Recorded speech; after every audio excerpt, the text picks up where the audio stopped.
Twin with his chief economist, Bank of Nassau. Right now, you got one single sentence in here that's like, hello, Atlanta Fed GDP now, Q2, 1.3%. Really? Do you believe that number? Well, there's several Fed models. New York Fed also has a nowcast. The Atlanta Fed GDP now model happens to be a lot more volatile. Like as each input comes in, they kind of recalculate. But they never do that at Columbia. It's something to keep an eye on, Tom. And I think there's some signs that the economy is maybe losing a little momentum. We look at the ADP weekly numbers. NFP has slowed 3 months in a row. So there's some signs that the economy may be slowing in Q2, but nothing too worrisome. But I think enough to prevent the Fed from hiking anytime soon.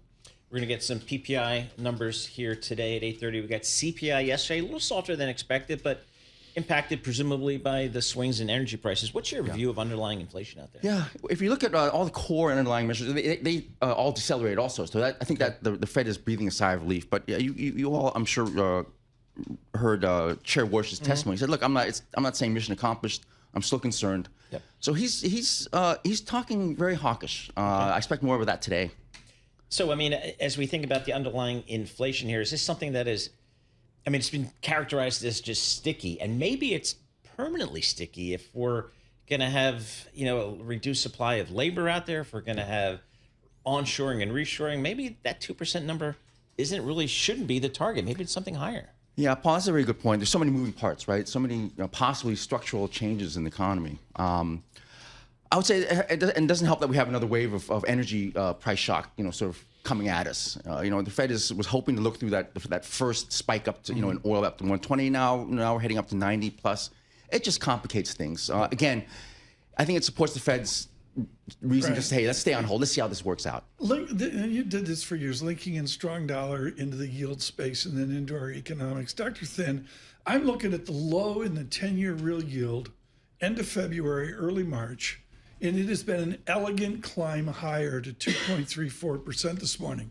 We're one standard deviation above trend, log trend, I should say. Do you have a concern about the trend and the peakedness that we're seeing in real yields climbing? Yeah, absolutely. And I'm surprised the equity markets aren't paying more attention to both nominal and real yields. So, the 10 and 30-year nominal yields are approaching those highs from May.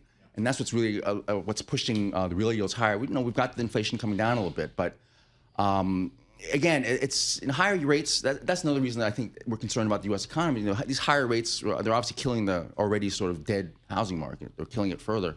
Consumer credits can get more expensive, et cetera, et cetera. So just some yellow flags that, I think the U.S. economy is still doing okay, but just some things to keep an eye on. And the market's pricing in about one rate hike this year. Does that seem reasonable? Yeah, so I think if your wonderful WIRP page, I think has it an October hike almost priced in fully, which I'm going to push back again. I think, look what happened over at ECB in June. They hiked right as the oil prices turned. The Fed's aware of it. They're trying to look through the oil price, look at the core readings. And for now, the core readings are in June were well behaved, but just again, so many things to watch out for. In the summer, if you're with the Bank of Nassau, do you get to wear Bermuda shorts? Well, to be honest, I think I'm more not to go down there too long during the summer. It's really hot and humid. I can see you with the shorts and the knee socks. So, Winfrey, thank you so much. Greatly appreciated. With Bank of Nassau.